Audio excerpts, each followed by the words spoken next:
Assalamualaikum warahmatullahi wabarakatuh. Saya Oki Siswanto. Saya guru sejarah di SMA Negeri 10 Kota Depok.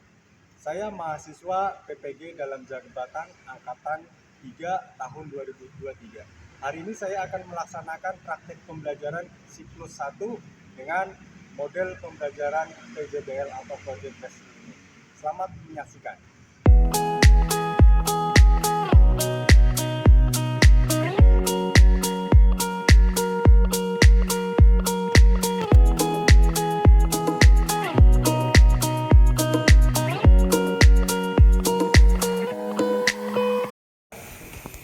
Semuanya, Assalamualaikum warahmatullahi wabarakatuh. Waalaikumsalam warahmatullahi wabarakatuh.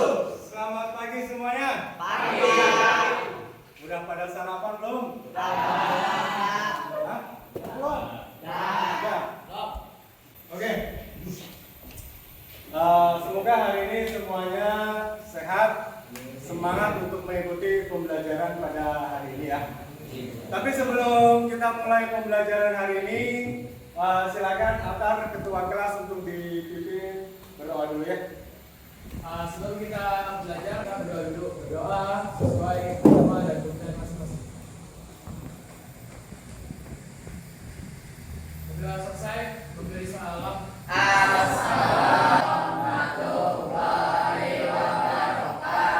Waalaikumsalam warahmatullahi wabarakatuh. Gimana kabarnya anak-anak hari ini? Sehat ya? Oke, Bapak mau tanya nih, hari ini ada nggak yang nggak masuk? Ada. Siapa yang nggak masuk hari ini? Aceh? Aceh? Ya. Terus siapa lagi? Ya. Kenapa mereka nggak masuk? Sakit? Oke, mari kita doakan teman-teman semoga mereka cepat diberikan kesehatan ya. Oke. Baik anak-anak, sebelumnya Bapak akan menanyakan dulu nih, kira-kira materi minggu lalu sampai mana? Metode? Oke. Ada berapa tahap metode penelitian sejarah? Apa saja? Kebutuhan topik kedua?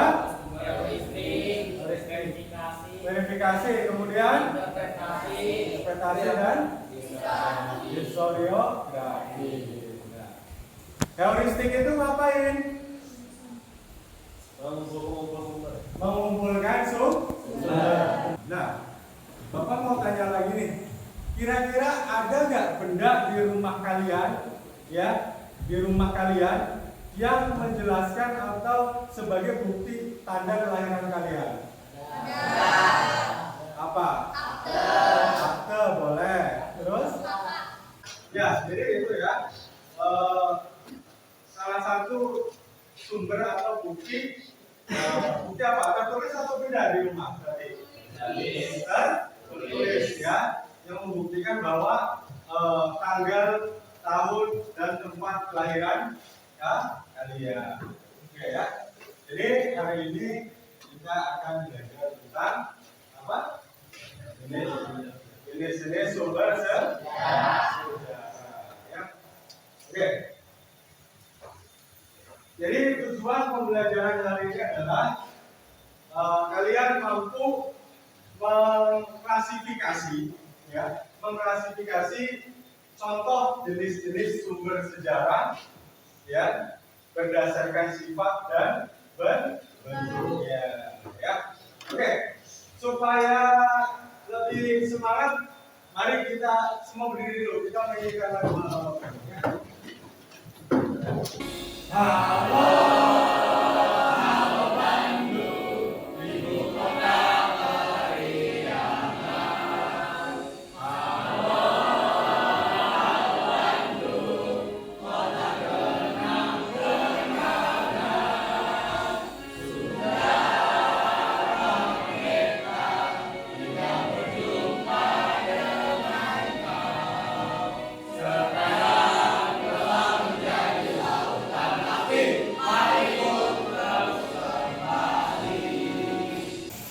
Oke, sebelum masuk kegiatan, Bapak akan menayangkan dulu sebuah video, ya. Silahkan nanti kalian amati, ya. Dari situs Ciarukan, saya bersama dengan Pak Paul dan Sudani. Paul dan Sudani selaku pengurus dari situs di sini, khususnya situs Ciarukan. Nanti kita akan bertanya-tanya kepada beliau mengenai apa saja isi informasi yang dapat kita ambil dari situs Ciarukan ini. Kalau mau nanya informasi apa saja yang ada di prasasti Ciarukan ini. Ya, baik. Mengenai tentang informasi yang ada di Ciarutan ini memang banyak. Jadi Kampung Muara ini disebut dengan kawasan situs cagar budaya yang memang tempat ini diduga atau mengandung peninggalan cagar budaya yang harus diperlukan pengamanannya.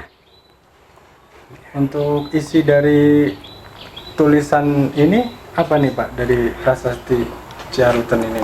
Nah, jadi ini mengenai inti atau tulisan prasasti yang ada di Ciarutan, ya. Ini merupakan tanda kegagahan Sang Prabu, yaitu Raja Purnawarman. Jadi tulisan ini bermakna atau menceritakan tentang kegagahan seorang raja di masa lalu. Oke, setelah kalian amati video tersebut,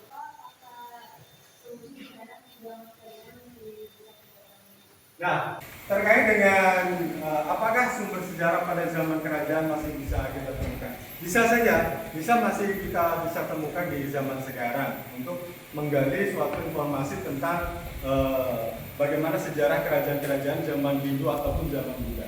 Tetapi karena sudah terlampau sangat lama, sehingga terkadang sulit sekali para sejarawan untuk mendapatkan atau menemukan sumber-sumber sejarah terutama pada zaman kerajaan seperti itu. Tapi tidak menutup kemungkinan masih bisa ditemukan, ya. Salah satunya tadi situs Ciarutan, ya, masih ada, ya, di Batu Tulis Bogor. Oke, ada lagi yang mau bertanya? Nazir? Pak, kalau kita meneliti sejarah, cari sumbernya di mana?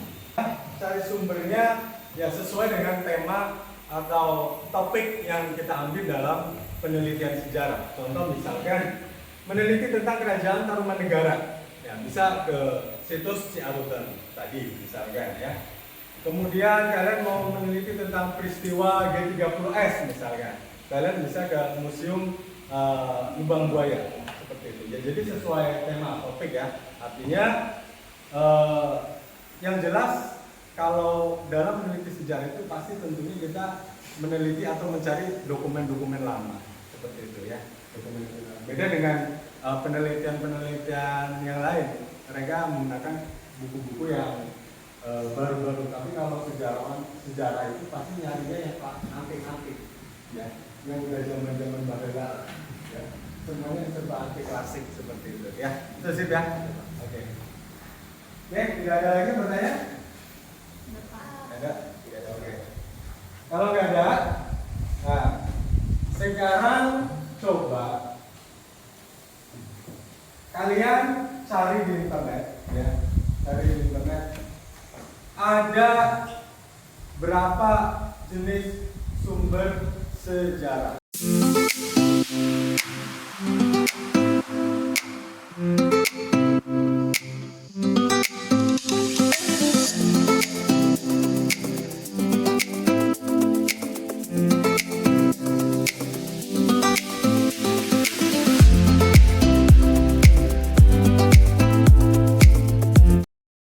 Berdasarkan hasil analisis yang kalian cari di Google, ada berapa jenis sumber sejarah?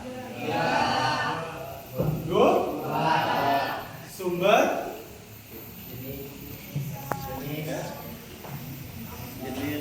ada dua. Berdasarkan apa? Yang pertama?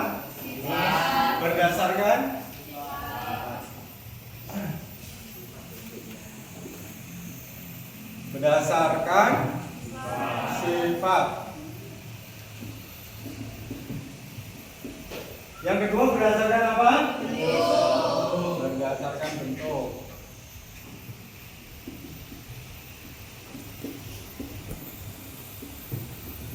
Berdasarkan sifat ada berapa? Ada 3. Silakan. Siapa yang mau maju ke depan?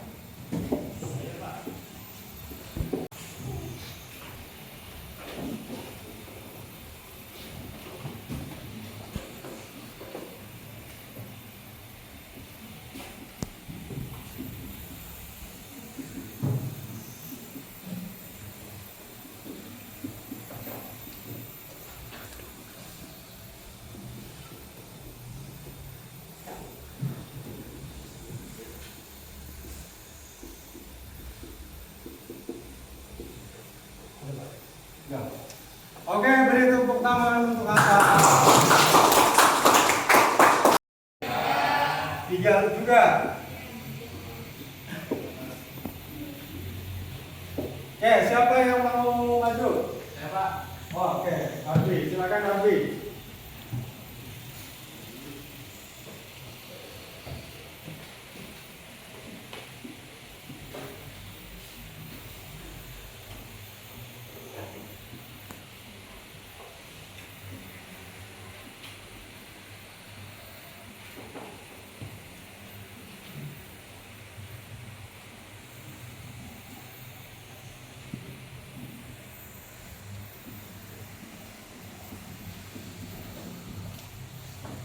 Oke, beri tepuk tangan untuk Arbi.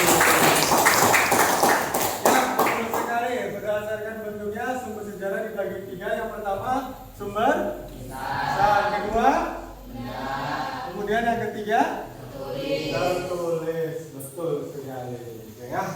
Jadi sumber sejarah dibedakan berdasarkan sifat dan berdasarkan bentuknya. Ya, jadi ini adalah jenis-jenis sumber sejarah berdasarkan sifat dan bentuknya. Sampai sini paham? Paham. Alhamdulillah. Oke, ya.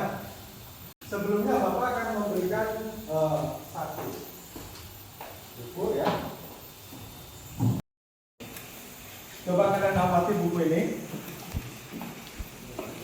Amati buku ini.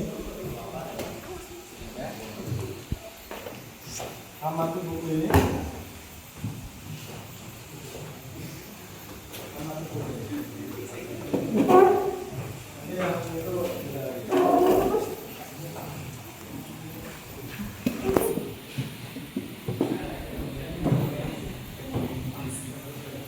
Mau tanya dulu, buku apa yang di situ judulnya?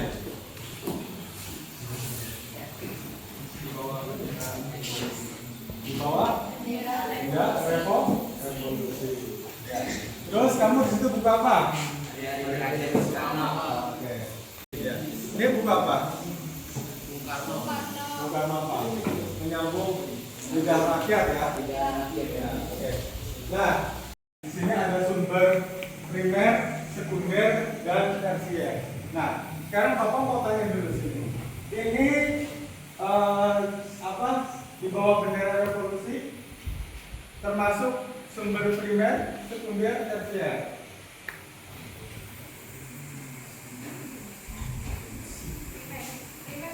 Sumber primer, karena ditulis langsung oleh ya. Oke, yang sini Ardi, kira-kira itu sumber primer atau sekunder? Buku apa itu? Jelaskan. Bukan lo menyambung lidah rakyat. Sumber primer, karena itu apa? Wawancara langsung terhadap. Oke, ya. Nah, terakhir nih, hari-hari apa? Hari-hari terakhir Soekarno. Oke, itu termasuk sumber primer, sekunder. Sekunder. Oke, setelah kita sudah mengetahui berbagai macam jenis sumber sejarah, baik berdasarkan sifat ataupun berdasarkan bentuknya, ya.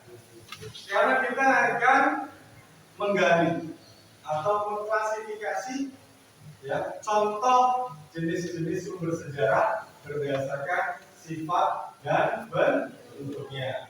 Ya, melalui apa? Melalui project. Ya, kalian sudah pernah membuat min mapping? Nah, sudah pernah membuat bagan? Nah, oke.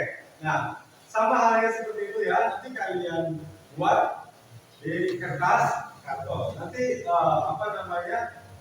instruksi secara detailnya nanti ada di LKPD yang akan Bapak bagikan. Tapi sebelumnya Bapak akan membagi kelompok dulu ya. Oke, silakan kelompok yang kemarin sudah Bapak bikin, silakan duduk sesuai kelompoknya ya, sesuai yang kemarin sudah Bapak bikin. Silakan.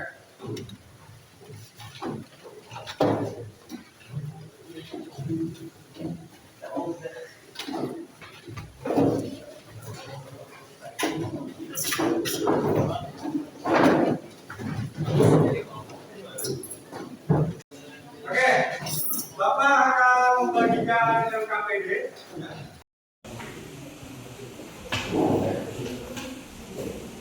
Oke, ini berarti kelompok 1, kelompok 2, kelompok 3, kelompok 4, dan kelompok 5.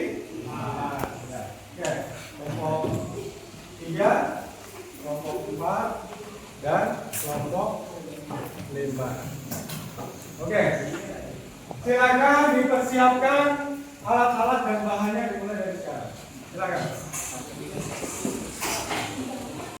Oke, anak-anak sudah mendapatkan peralatannya semua ya. Oke. Jadi di sini jadwalnya adalah untuk pembuatan proyek ya. Jadi jam 8 sampai 8.05 kalian mempersiapkan bahan-bahan ya. Kemudian dari jam 8:05 sampai jam 8:35 kalian mengklasifikasikan ya atau mengelompokkan jenis-jenis sumber sejarah berdasarkan sifat dan bentuknya. Ya, kemudian jam 8:35 sampai jam 9:05 kalian mempresentasikan hasil proyek kalian di depan. Ya. Kemudian jam 9:05 sampai jam 9:10 kalian mengumpulkan proyek yang sudah kalian buat kepada Bapak. Oke, silakan dimulai dikerjakan. Oke, ini kelompok berapa? Kelompok 2. Kelompok 2 mau bikin min mapping atau bikin tabel? Min mapping. Oke, silakan dikerjakan ya. Kelompok berapa ini? Kelompok 3. Kelompok 3 mau bikin apa nih? Mind mapping juga. Oke, silakan dilanjutkan.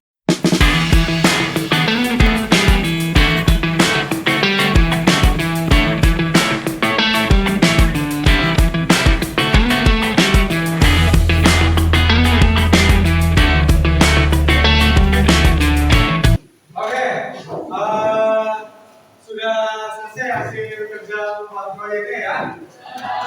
Oke, jadi sekarang tahap kalian untuk menyampaikan hasil proyek kalian di depan supaya nanti teman-teman yang lain bisa memberikan masukan apabila ada yang kurang. Oke, Bapak tawarkan kelompok kanan dulu yang mau maju.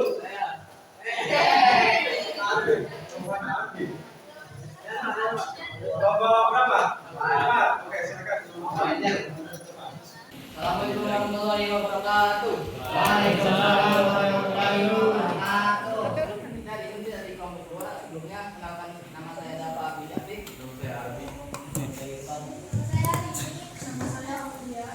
Pada kesempatan kali ini kita akan mempresentasikan yang kita buat tadi yaitu mind mapping tentang sumber sejarah.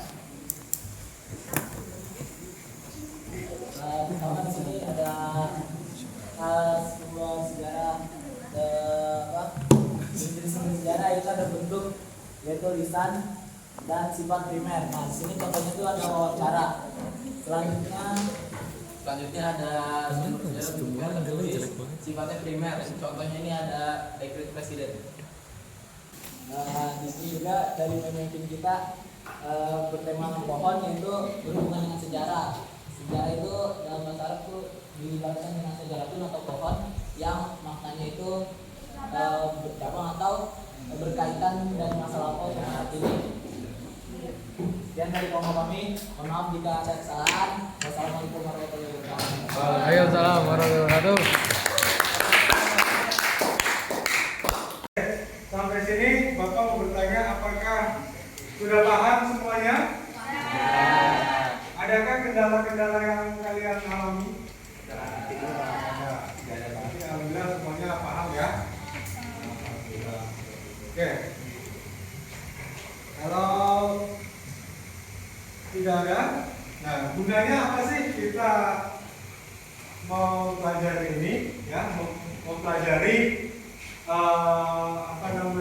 jenis-jenis sumber sejarah. Ada yang bisa menyimpulkan materi pembelajaran hari ini? Atar, oke silakan Atar simpulkan pembelajaran hari ini. Jadi hari ini kita tadi udah belajar tentang jenis-jenis sumber sejarah sama sifat-sifat sama bentuk-bentuknya. Buat yang 4 itu tadi ada sumber primer, sekunder, dan tersier. Terus kalau buat secara bentuk itu ada sumber lisan, terus juga sumber benda. Kayak tadi yang udah dijelasin ada prasasti Ciaruten. Terus kita juga tadi udah ngerjain LKPD yang dimana kita bisa menambah wawasan kita biar tahu gimana yang bedanya. Terus juga fungsi dari sumber sejarah itu sebagai bukti. Jadi kalau ada suatu hal yang mungkin kita belum tahu kebenarannya, jadi kita bisa teliti, mulai cari dari sumber sejarah dulu. Gitu. Jadi biar semuanya menjadi fakta gitu. Jadi kita tahu apa yang dulu. Oke. Baik, tepuk tangan untuk Bapak.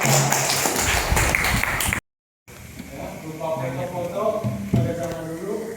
Kemudian sumber tertulis ada koran, ya. Prasasti itu termasuk sumber tertulis. Ya. Nah, sumber lisan itu adalah hasil kita mengkaji atau wawancara terhadap saksi atau pelaku sejarah. Ya. Nah, ini gambar contohnya wawancara terhadap veteran atau pejuang zaman dulu. Nah, kita juga, ya. Nah, itulah jenis-jenis sumber sejarah berdasarkan sifat dan bentuknya. Adalah bahwa manfaat dari kita belajar sumber-sumber sejarah artinya diantaranya dalam kehidupan sehari-hari supaya kita tidak termakan berita hoax. Artinya kalau kita mendapatkan berita, tentu kita harus mengcross-check dulu sumbernya dari mana, akurat atau tidak, ya. Kemudian jelas atau tidak, bisa dipertanggungjawabkan atau tidak. Itu manfaat atau hikmah yang dapat kita ambil dari pembelajaran sumber sejarah. Oke, sampai sini sudah ada pertanyaan? Ada pertanyaan? Paham semua? Paham. Oke, kalau paham untuk sebagai evaluasi, silakan kalian buka aplikasi kalian tentang scan barcode, ya. Ini ada evaluasi, ya. Evaluasi, silakan di scan barcode-nya kalian kerjakan.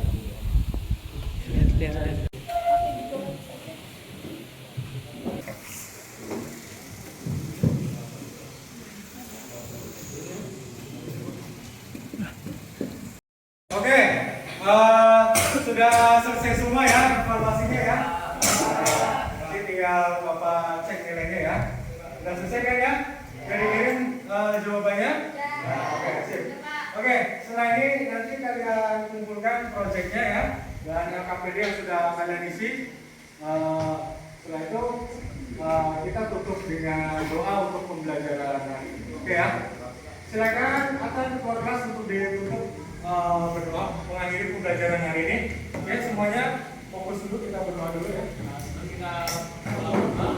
Kita berdoa dulu. Berdoa sesuai kepercayaan dan agama masing-masing.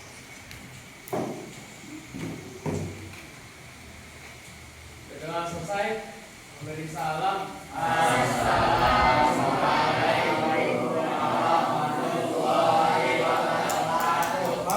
Waalaikumsalam